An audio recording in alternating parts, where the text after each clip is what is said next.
last week we mentioned that the House filed their budget. So actually last week they filed their proposed budget, they debated their proposed budget, they amended their proposed budget, and they passed their proposed budget. So now we have a competing Senate budget and House budget.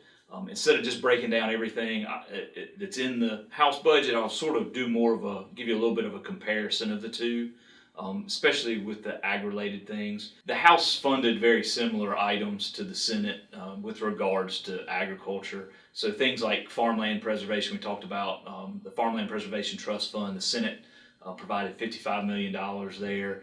The House put in $37.5 million, but there's also a set aside for another $10 million related to military buffer, so somewhat similar in that vein. But in context, the Farmland Preservation Trust Fund typically gets 1/10 of that every year in a budget, and so you can see that because of the surplus and the additional COVID money, there was a fair amount more that they spend on certain priorities.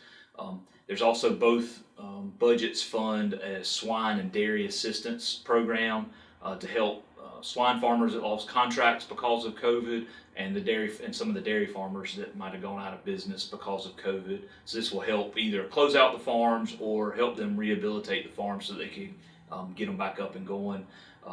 Continues funding livestock processing. This is something that they've used COVID money for several different rounds of funding now. So there's another $17 million to help the smaller livestock processors expand and provide additional markets for livestock in North Carolina.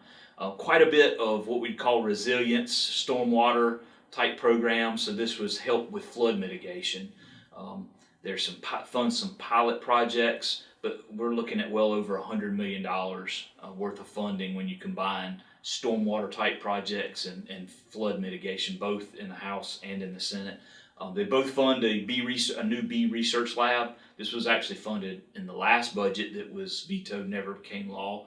Again, it gets $4 million in both budgets to help NC State build a new bee research facility. That facility that they have now has actually been shut down. It was in such bad condition. They both fund some additional nematode research, especially important for the sweet potatoes right now. They've got a nematode that needs some research to get some help with there.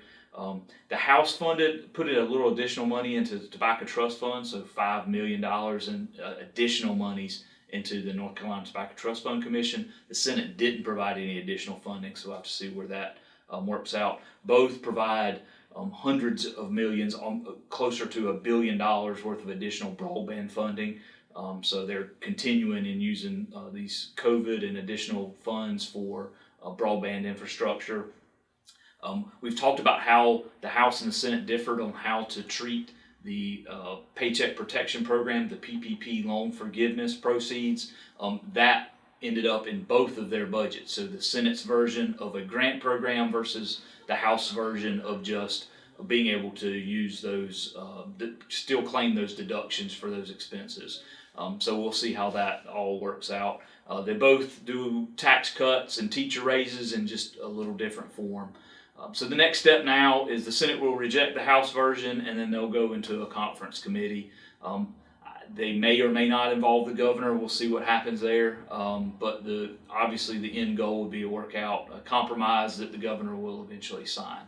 So that will probably take another couple weeks. So we're probably looking at pushing somewhere around Labor Day. Maybe we'll have a compromise on the budget.